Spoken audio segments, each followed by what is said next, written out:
The first night at the Eclipse never really begins. It just resumes. I tell every new hire that, though you're the first one in months who didn't laugh. That's good. Means you're listening. Most people think the building's creaks are just age, the smell of nitrate film just mildew. They don't hear the rhythm in it yet, the steady breathing under the floorboards. We clock in at 11:46 p.m. sharp. Not earlier, not later. That's rule 1. The lobby lights hum above the ticket counter like dying bees, and the old neon sign outside, Eclipse, still blinks its broken sea. I've stopped fixing it. Every time I do, something else goes out. You follow me past the lobby, your flashlight cutting across dust-choked glass cases that once held movie posters.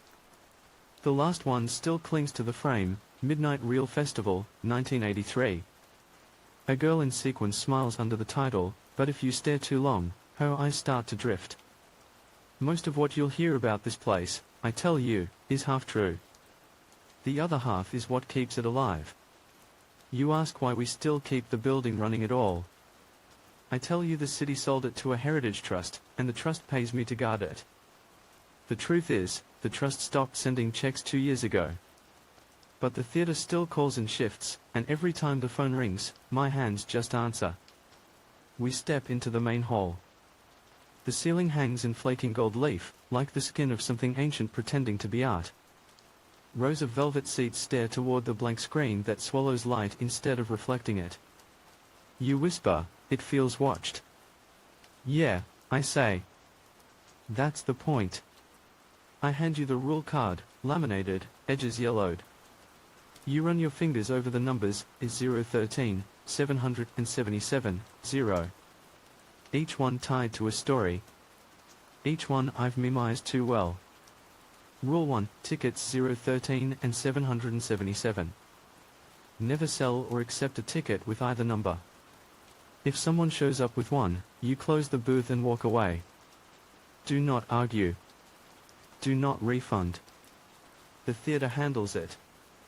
You smirk, call it superstition. I expected that. But then the wind outside shifts, and the projector light upstairs, which we left off, flickers on by itself.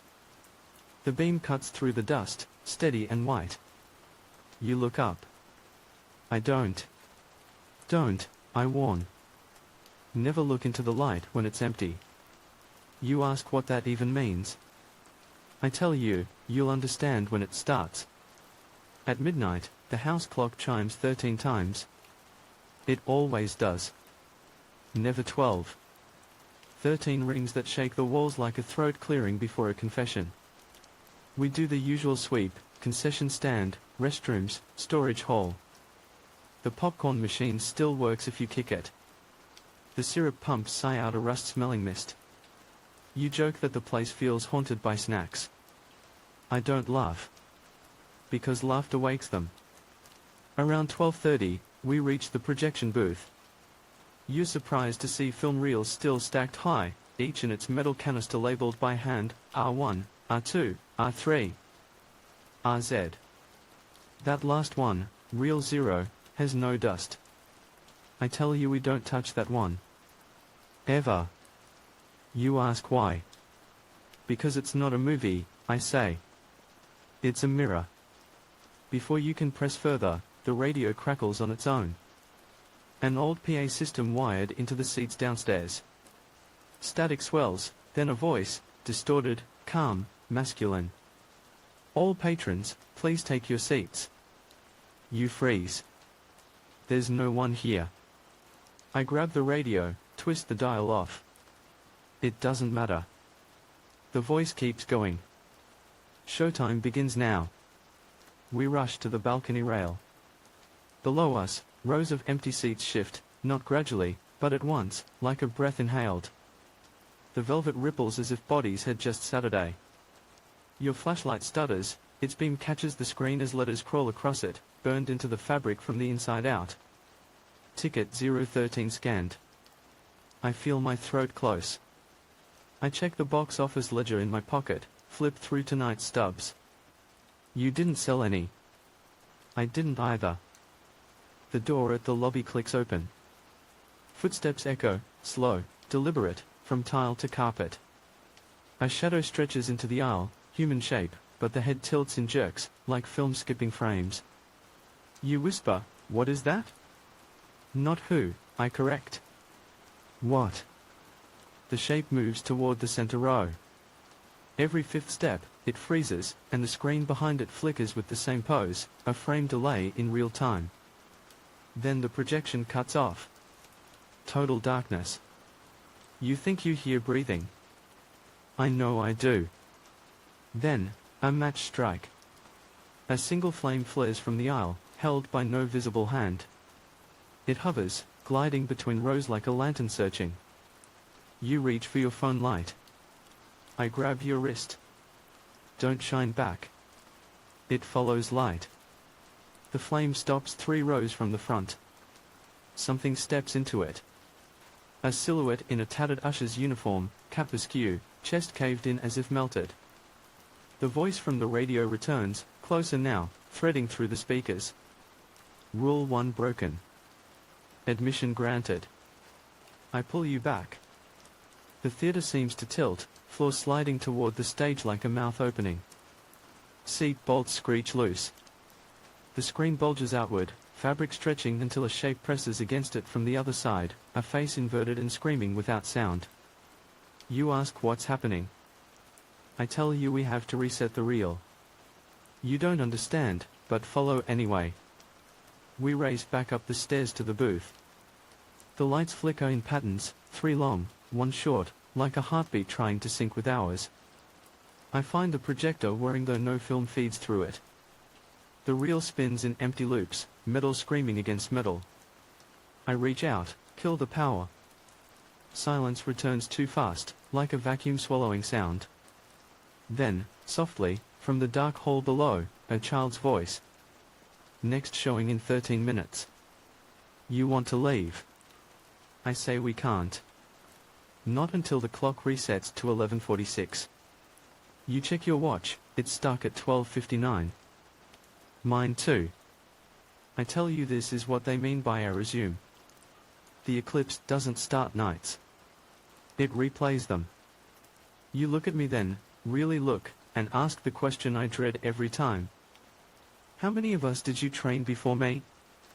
I don't answer. Because somewhere in the rows below, 52 voices begin to clap in unison. The clapping stops as suddenly as it starts. Sound shouldn't die that fast, it's like the air forgets how to carry it. You stand frozen beside me, waiting for something to move again. Nothing does, until the screen exhales. The fabric flutters inward, pulling cold air from every corner of the theater. Then, as if embarrassed, the projector hums back to life. Not on power, on memory. The lamp is dead, yet light spills through the window in a pale grey cone. Inside it, dust hangs motionless, each mote turning against gravity like it's trying to swim back to the lens. I whisper that we need to go to the breaker room. You ask if cutting power will help. I say no, but it's something to do while the fear decides what shape it wants to take. The stairwell feels narrower than before. The walls sweat. Every step you take echoes twice, once from your feet, once a heartbeat later from somewhere just behind us. When we reach the lobby, I realize the exit sign isn't red anymore. It's white, bleached, blank. That's rule 2, I say. Lantern must stay lit past midnight. You frown, not understanding. Then you see it, the small brass lantern hanging on the concession counter, flame trembling behind its glass. It's always supposed to burn during the night shift. Keeps the dark honest. Tonight it's only ember glow. I grab the lighter from my pocket, flick once, twice. Nothing. The wheel grinds, sparks cold. The ember dies. The whole building sighs like an animal turning in its sleep. From the reflection on the lobby glass, you notice movement behind us. Not a person. A smear, black static leaking upward like ink in water. It stretches tall, almost touching the murky ceiling, then separates into limbs that never quite attach. The first shadow. You whisper a prayer you don't believe in. The words fall out of your mouth and freeze midair, hanging as fog letters before fading. I tell you not to run. You run anyway. You bolt toward the main doors, slam your shoulder into the bar handle, but the metal doesn't budge. The reflection on the glass doesn't match you anymore, it's slower, smoother, smiling. I lunge, drag you back just before it pulls you through. The shadow hits the window instead of you, spluttering like oil. The glass ripples. Backstage! I yell.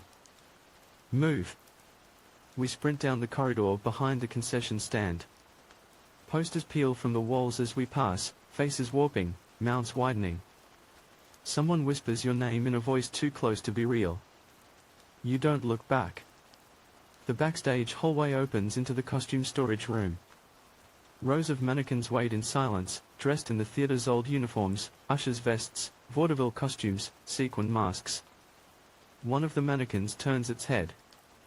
I shove the lantern into your hands. Light it. Now.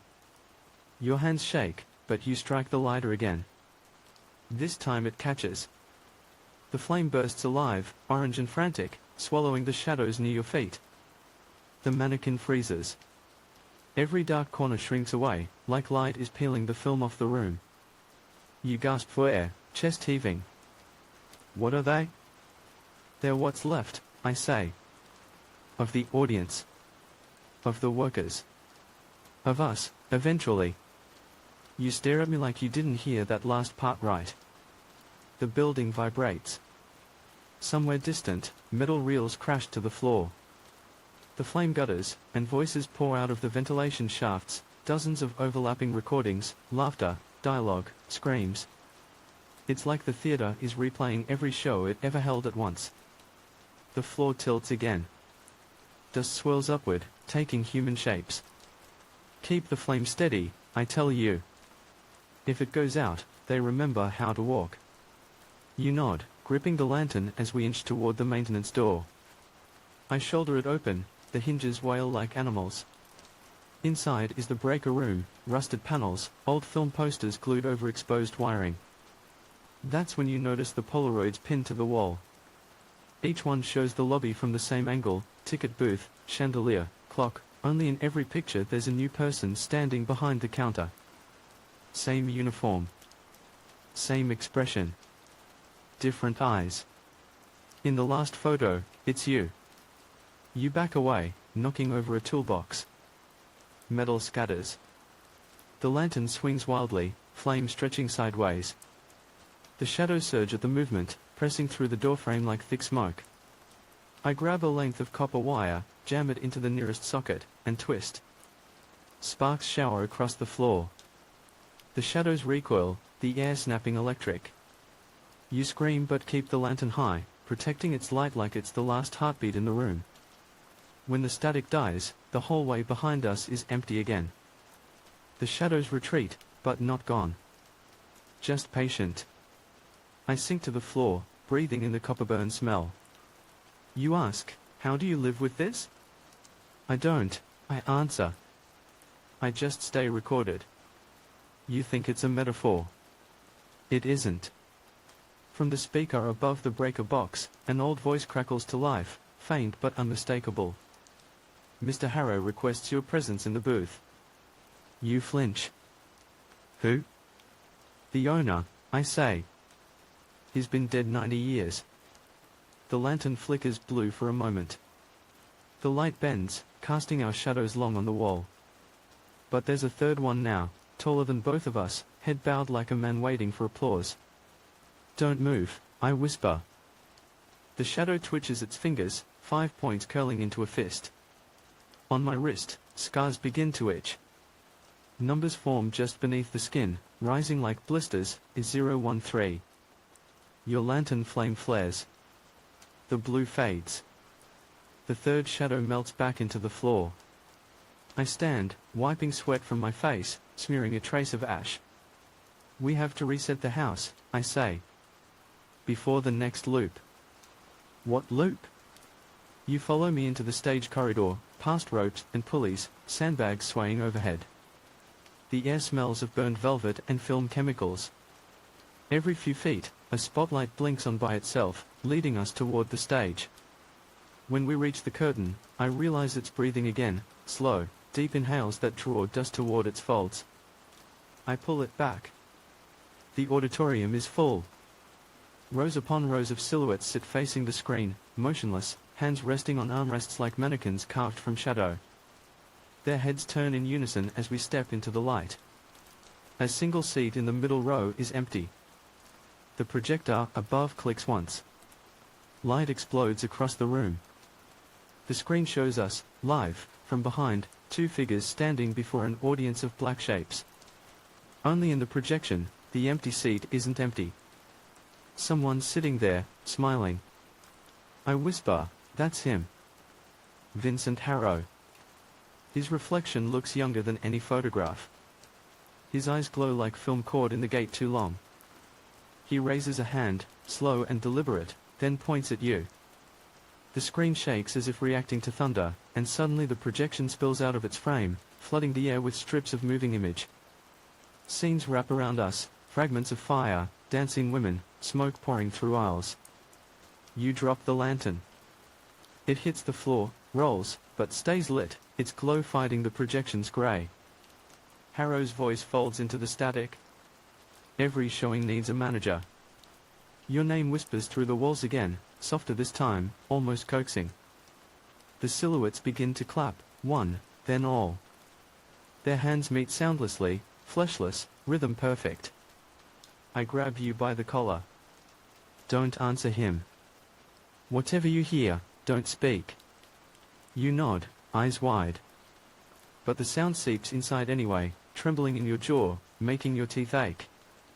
The screen swells, stretching past its frame until it surrounds the entire room.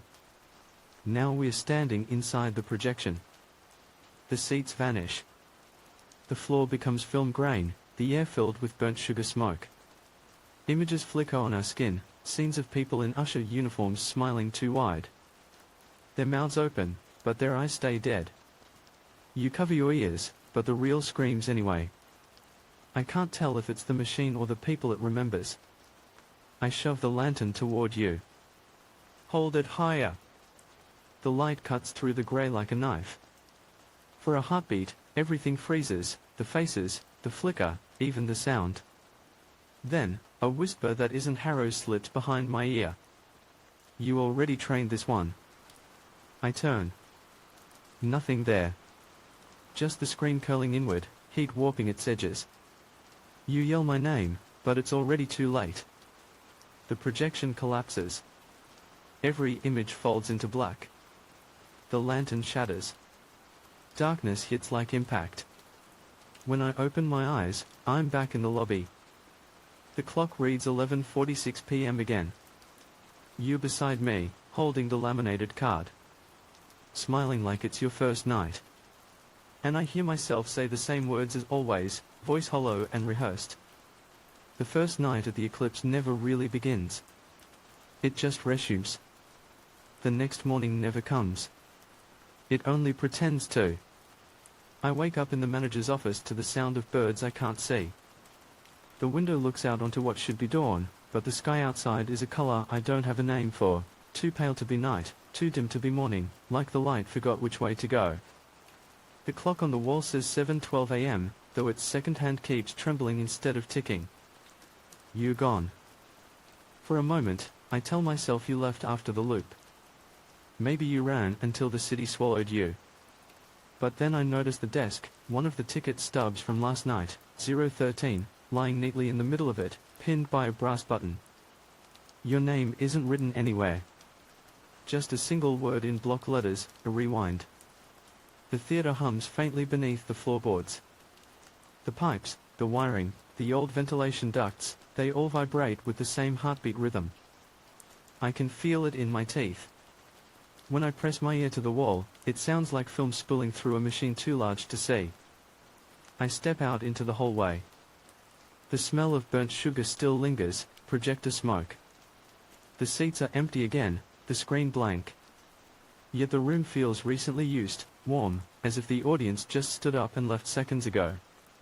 A single reel canister sits on the front row. Its lid reads R0. Real 0. I pick it up. It's heavier than it should be, faintly pulsing, like something breathing inside the metal. My fingers come away with a smear of soot and something slicker, oil or blood, I can't tell. I carry it to the projection booth. Dust motes drift in the light like ghosts pretending to be gentle. The projector sits silent, but someone has cleaned it, its lens gleams, the gears freshly oiled. I don't remember doing that. I set the reel on the table, next to a small leather journal I've never seen before. The cover is stamped VH Vincent Harrow. The pages are brittle, filled with looping handwriting, show schedules, ticket sales, notes about energetic transference. The entries grow stranger with each page. Audience density equals emotive fuel. 13 frames to pierce the veil. When the light burns steady, open the gate. Halfway through, a photograph falls out, black and white, taken from the balcony. The theater looks alive again, full house, curtains drawn, smoke curling around the stage. But at the center of the crowd, all the faces blow into the same one. Mine. My hands shake. The paper feels warm, almost damp. Then the projector turns on. No switch, no hum of startup, it just begins. The beam cuts through the booth window, a cone of light aimed at the empty screen below. I should leave. I know better. But some instincts are too old to unlearn. I thread the reel. The film strip trembles, soft as breath. The moment the sprockets catch, the air in the booth cools 10 degrees. The screen glows grey, then white, then opens. At first it's footage of the lobby, 1930s, judging by the uniforms. Ushers smiling, couples laughing, cigarette smoke curling under chandeliers. Then, a jump cut, the same lobby, empty, lights flickering. Harrow appears, standing behind the ticket counter, staring directly at the camera. His face is a mask of calm confidence, but his eyes move like something behind them is trying to get out. He speaks without sound. His lips form words I can't hear but somehow understand. Welcome back, Ethan. The reel shudders. The image stretches, tearing at the edges, and for an instant the film shows me watching it. The booth door closes behind me with a soft click. I turn, no one there. The reel spins faster.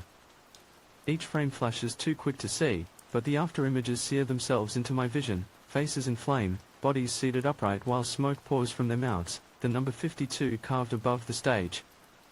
I try to kill the power. The switch doesn't move.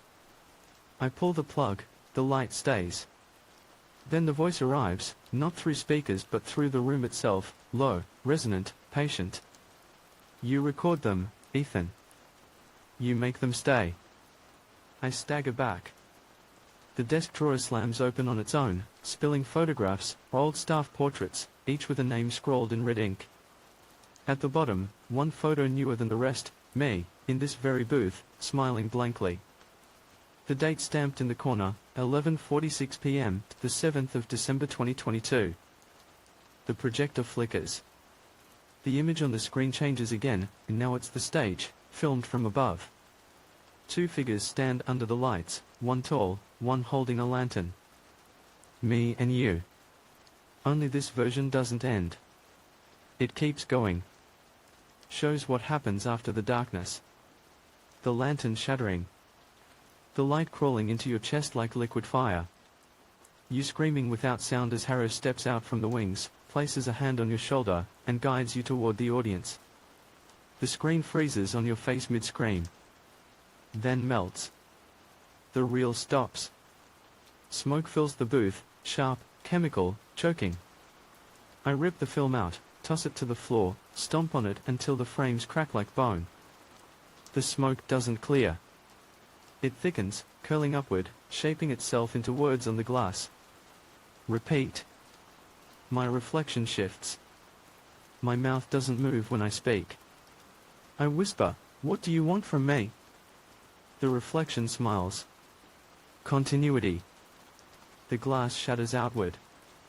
I drop to the floor, cover my head. When I look up, the booth is gone. I'm standing in the main auditorium again, the reel fragments strewn across the aisles like dead snakes. The seats are empty, but not all of them. Row B, seat 13. Someone sits there, facing me. The light from the torn projector flickers enough to show a shape, female, young, eyes black like overexposed film. She tilts her head the way you used to when I said something unbelievable. Is that you? No answer. She stands, moving the way frames stutter when the reel skips. Her lips move. A single word forms. Lantern. I glance down, it's in my hand again, unbroken, flame steady. I don't remember picking it up. The flame swells, turning blue. Every seat behind her fills one by one with those grey shapes, the shadows, all facing me. Their hands rise in unison, pointing toward the projection booth above. Understand now. It isn't the theater that replays. It's me. Every night, I rebuild the show, restore the reels, clean the booth, welcome a new hire. I keep the story running, because if I stop, the film ends, and whatever's left of us dissolves. The girl, the echo of you, steps closer. Her voice breaks through the static in my ears. Finish it. I lift the lantern higher. The blue flame bends toward the balcony like a compass needle. Something waits up there, pulsing with the same rhythm as the walls. I start climbing the steps. Halfway up, I trip over something metallic, another canister. Smaller, newer, labeled in thick marker, R0, back up. I pick it up. Inside, film coiled tight and wet. Someone wrote along the inner edge, and to break the loop, watch until the end. The auditorium groans, wooden beams flexing as though the whole building is inhaling. Dust drifts down like snow. The flame quivers. I reach the booth door. It opens before I touch it. Inside, everything is ready, the projector spinning empty, the chair turned toward the window. The smell of ozone and vinegar clings to the air. I place the reel on the spindle, thread it through. My hands move automatically, practiced. Somewhere below, the audience settles into silence. As the film begins to roll, Harrow's voice whispers right beside my ear, close enough to feel his breath. Every reel needs a witness, Ethan. Don't blink. The first frame clicks into place. Light fills the room. It's footage of me, again, sitting exactly where I am now, threading the same reel, hearing the same words. The image zooms closer until the lens fills my entire face. Then, within that reflection, another screen flickers alive, showing the same loop, smaller each time, nesting endlessly like mirrors swallowing mirrors. I laugh, or maybe cry, it sounds the same now. Somewhere in the recursion, I see movement that doesn't belong, a figure standing just outside the booth door, holding a lantern, watching. Not me. Not you. Someone new. The clock on the wall ticks once, then freezes at 11:46. And I realize the next shift has arrived. The hum starts again the moment the reel finishes. Low, constant, a frequency that feels like pressure behind the eyes. The kind of sound you don't hear so much as remember. Smoke seeps through the booth's floorboards, not rising but falling, like gravity forgot its job.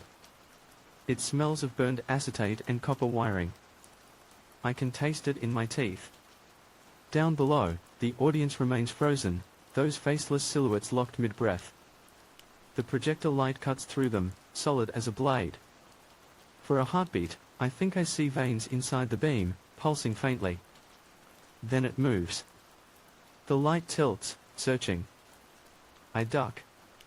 The beam sweeps across the booth, passes over the wall, and for an instant, the wallpaper shows moving images. Not shadows, memories. A child running through snow. A man lighting a cigarette beside a theater marquee that reads the Eclipse, grand reopening. A woman in a sequin mask, turning toward the camera. Her mouth opens wider and wider until it's only white. The beam stops on me. My chest tightens, every heartbeat syncs with the reel's rhythm. The film strip quivers, edges glowing red like metal in a forge. I try to move, but my limbs lag, one frame late.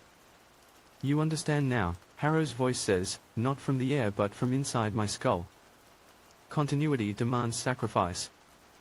The light folds inward, condensing into a narrow column that pierces the floor. It reaches the stage below, striking the center like a divine spotlight. Something stirs in the glow, human outlines overlapping, flickering through decades of costume.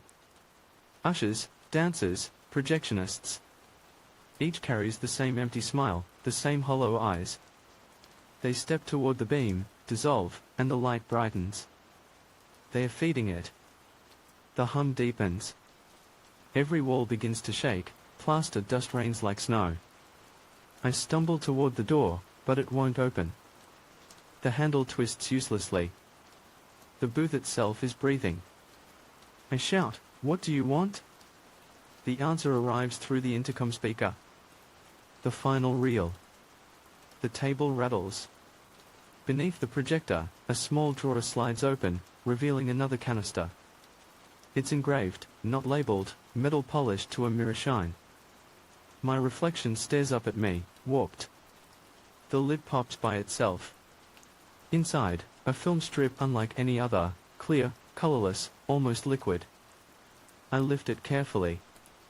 My fingers leave no prints. Each frame contains a heartbeat of light, pulsing faintly. Thread it, the voice commands. See what you have made. I want to run, but the door melts into the wall. So I obey. The film feeds through the reels like silk. When I start the projector, the light doesn't shine forward, it shines backward, directly into me. Everything goes white. For a moment, I'm floating. Then gravity returns in pieces, sounds first, then smell, then pain. I'm in the theater again, but the seats are gone. The floor is endless, black as undeveloped film. Above me, reels the size of planets spin in slow silence. Each one shows a life, people laughing, crying, dying, all projected downward into the void. Their faces blur into mine every few seconds.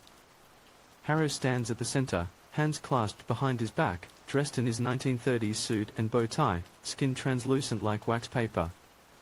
His eyes burn with the same light as the reels. "Ethan," he says, calm as confession. "You've done splendid work." "What is this?" "The archive. The collective frame." He gestures to the spinning reels. "Every loop you maintained, every story you retold, every new hire you welcomed, they all become film. And film never dies." I shake my head. "You used me." "I preserved you," he says. "Mortality edits out meaning. But we are continuity. When the reel stops, the audience forgets. You wouldn't want that, would you?" The floor ripples under my feet. Images bubble up from the dark, me sitting in the booth, me handing over the rule card, me burning the same reel over and over. Each version slightly different. In one, my face isn't mine anymore. Harrow steps closer. "You were an investigator once. You wanted truth. Here it is, a truth without end. Infinite playback. I don't want this." He smiles. "You already chose it. Every time you fixed the projector, every time you warned them not to look into the light, you kept the reel turning. You gave the show purpose." His hand lifts. The air thickens. My chest feels pulled forward, ribs creaking like old wood. Something invisible tugs at the space behind my eyes. The reels above accelerate, blurring into a storm of faces. I scream. The sound doesn't leave my throat, it records instead. I see it imprint across a passing reel, forming a new frame. Harrow's expression softens, almost tender. "You see? Even pain projects beautifully." I fall to my knees. The ground beneath me ripples again, forming the outline of the lantern. Its broken glass pieces float upward, reassembling. The blue flame flickers alive inside, steady and bright. I crawl toward it. The flame's reflection paints human silhouettes across the void, every new hire I ever trained. They stand in a semicircle, watching. Their mouths open in unison. Finish it. Harrow frowns. They don't belong here anymore. They were never yours, I rasp. The flame expands, light swallowing the reels one by one. Harrow raises a hand, but the light bends around him, refusing to touch. Continuity will find another, he says. It always does. Not if I end the reel. I lift the lantern higher, pressing it into my chest. Heat erupts through me, liquid fire running through veins, burning celluloid and memory alike. The reels scream as they start to melt. Frames drip like wax, light pouring into the floor. Harrow's silhouette flickers, splitting into hundreds of versions, each aging, burning, dying. He lunges forward. You can't erase film, Ethan. You can only overexpose it. I know, I whisper, that's the point. I open my mouth and breathe the flame in. For an instant, everything is light. Then darkness falls, absolute. When sight returns, I'm lying in the lobby. Morning sunlight leaks through the doors, golden and ordinary. The air smells like dust, not smoke. The neon sign outside no longer blinks, Eclipse glows whole. I stand. My hands are clean. The real canisters are gone. The rule card sits on the counter, blank on both sides. Footsteps echo behind me. A woman in a maintenance jacket walks in, carrying a clipboard. You the new manager? She asks. I start to say no, but something catches my eye, at the clock above her shoulder. 11:46 p.m. The sunlight flickers. She doesn't notice. She sets the clipboard down, smiles politely. They said you'd show me the ropes.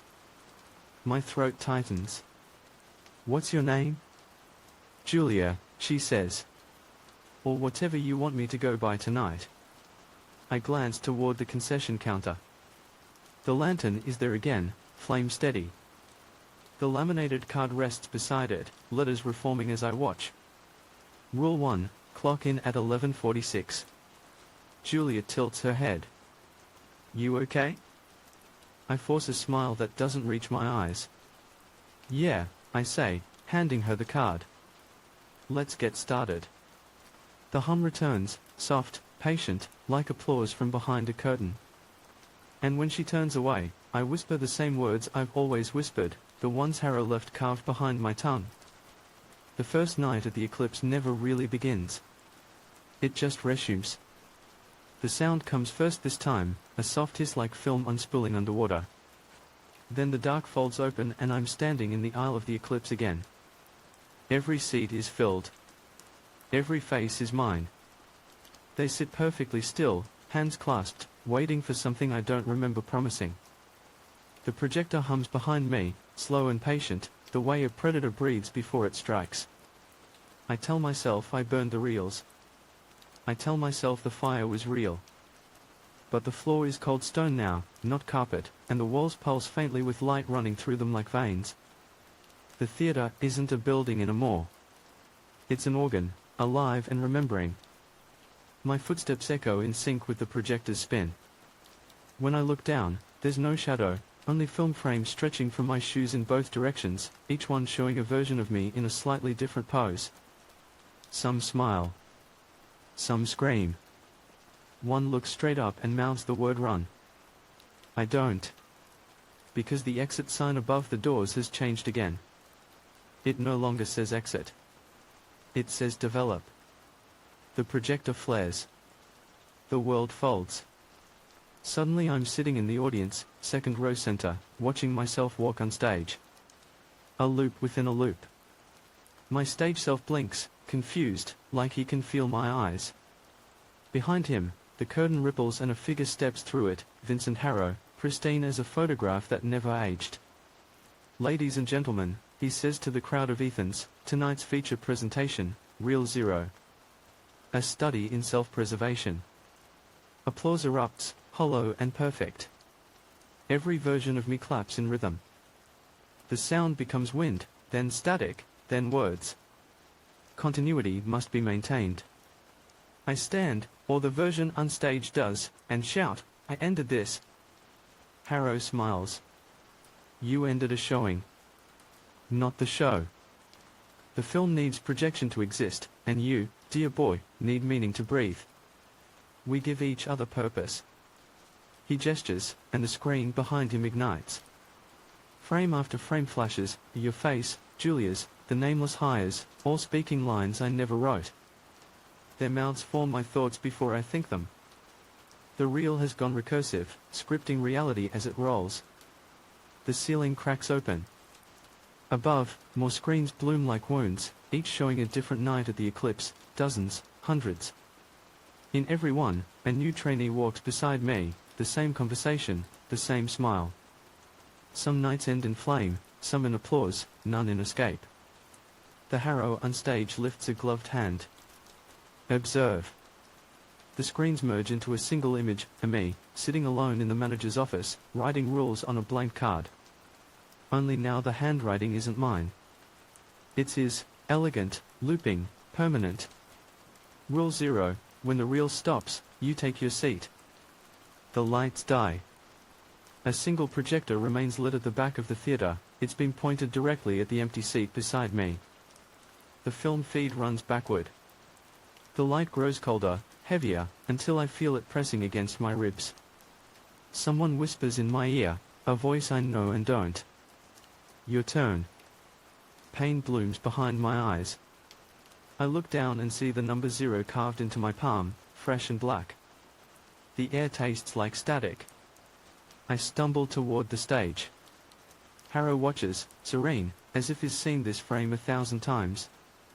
You can't walk off screen, he murmurs. You are the screen. The floor tilts. Celluloid peels away under my feet, revealing an abyss flickering with white light. Each pulse shows fragments of the world outside, Chicago streets, snow, traffic, then gone again, like bad reception. I fall to my knees. Then show me the end. Harrow nods, almost kind. Very well. He snaps his fingers. The projection reverses. The light slams into me like impact. Silence. I'm standing in an alley behind the theater.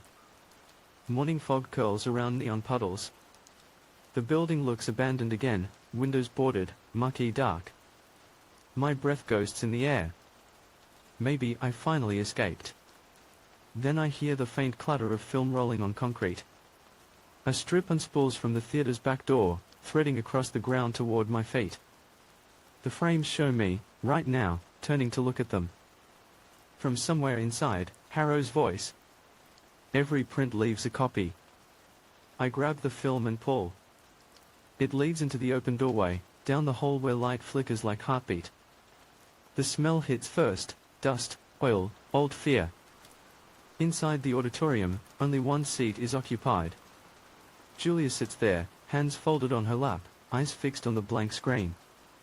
The lantern rests beside her, burning blue. I whisper her name.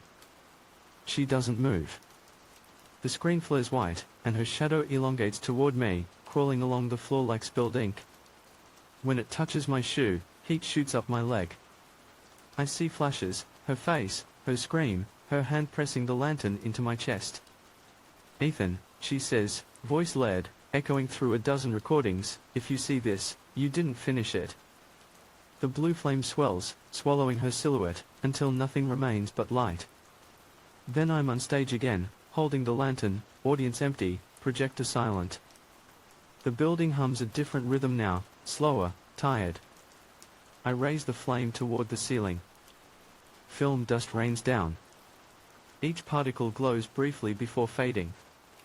The walls lose their pulse. The silence feels like release. But then, from the balcony, a single clap. I look up. Harrow sits alone in the top row, face half in shadow. Well done, he says softly. The reel can rest now. Then let me go. Ethan, he chuckles. It was never about you leaving. It was about you staying long enough for them to forget. He gestures toward the lantern. Inside the flame, shapes flicker, people, memories, faces. Yours among them. Mine too. The flame is the archive now. If the light goes out, Harrow says, we fade. Keep it burning, and perhaps one night the story will choose a different ending. He stands, tips his hat, and walks into the dark. His footsteps echo until they become the projector's spin again. I'm alone with the lantern, its glow soft and trembling. I place it on the stage floor, watch the light crawl up the curtains, painting them gold. For the first time, I hear actual morning birds outside. Maybe this is what ending feels like, a frame holding still before the cut. The house lights flicker once, twice. Then the power dies completely. Darkness, honest and silent. Somewhere deep inside the walls, a reel clicks. Darkness breathes. For a heartbeat, I believe the theater is finally dead. Then the air exhales light, thin, silver, hesitant, and I realize it's not dying. It's waiting. The lantern unstage flickers back to life on its own. The blue has burned out, what remains is a dull amber, steady as a pulse under glass. I kneel beside it, afraid to touch. Every story I've ever told inside these walls feels trapped inside that glow, every scream, every apology, every version of me still walking the same loops. The floorboards hum once more. Low frequency, almost a whisper, a projection, resuming. I look up at the screen. It's blank, but not empty. Texture moves across it, slow waves of grey that shape themselves into a face, my own, older, tired, eyes hollow as dead bulbs. He speaks. If you see this, it means the fire didn't take. His voice is mine, but worn thin, as if scraped through sandpaper. You tried to end it by burning the reel. But endings require an audience. You're still inside the frame. I whisper, how do I get out? The image smiles, not cruelly, just resigned. You don't. You fade. The trick is learning to fade well. The light on the screen flares, and he steps through it. The film's surface ripples like water, then solidifies. Now there are two of me in the theater, one flesh, one film. He studies me with pity, or envy, then extends a hand. Behind him, the walls peel back like curtains. Beyond them, a reel spinning in the dark sky, each projecting its own forgotten night. The air is full of voices, whispering rules I once wrote and can't remember. I should run. I don't. Because part of me wants to see what happens when the loop finally meets its own tail. He places his hand on my chest. It feels cold, metallic. Continuity isn't punishment, he says. It's mercy. The film spares you from ending. It spares you from after. I grab his wrist. Then who keeps the film running when I'm gone? His smile flickers, a single frame of sadness. You already chose her. The image of Julia ripples behind him, alive, laughing, her hand gripping the lantern. Her face freezes mid-smile, then burns away into white. No, I whisper. She doesn't deserve this. None of us did, he answers. But the reel doesn't choose by fairness. It chooses by proximity. The light expands, swallowing his silhouette, and in that brightness I see everything. Harrow in the 1930s, holding a camera over a circle of bodies, a crowd applauding as smoke pours from their mouths, fire blooming through velvet curtains, a hand passing the projector key to someone new each decade. Every manager, every caretaker, every journalist chasing a story, all of them projected, recorded, replayed. The eclipse isn't haunted. It's hungry. The light floods the aisles, burning the shadows into crisp silhouettes on the wall. They twist, scream silently, dissolve. My duplicate's body turns to ash, blown away by heat that never touches me. Then silence. Only the lantern remains, flame small as a candle. I pick it up. The metal is warm, not painful, just alive. I carry it down the aisle, past empty seats that still smell of smoke and perfume from a century ago. Each step feels heavier, as if gravity thickens near the screen. When I reach it, the fabric ripples like breath. I can see faint images moving inside, streets, sky, the outside world. My reflection stands there, waiting, hand pressed against the other side. He mounts the same question I've been asking for years, can you see me? I raise the lantern. The flame bends toward the screen, stretching like a thread pulled taut. A single tear opens down the middle of the fabric. Cold air rushes through it, carrying the scent of rain and exhaust. Real Chicago, real world. The voice returns, distant, from everywhere. Rule 0, and when the reel stops, you take your seat. I shake my head. No seats left. The lantern flickers white. Heat climbs my arm, searing nerves to ash. I push my hand through the tear. The fabric stretches, resists, then splits wide, screaming like metal. Light explodes outward, blinding. For 1 second, I'm sure I've made it. Then I see the street.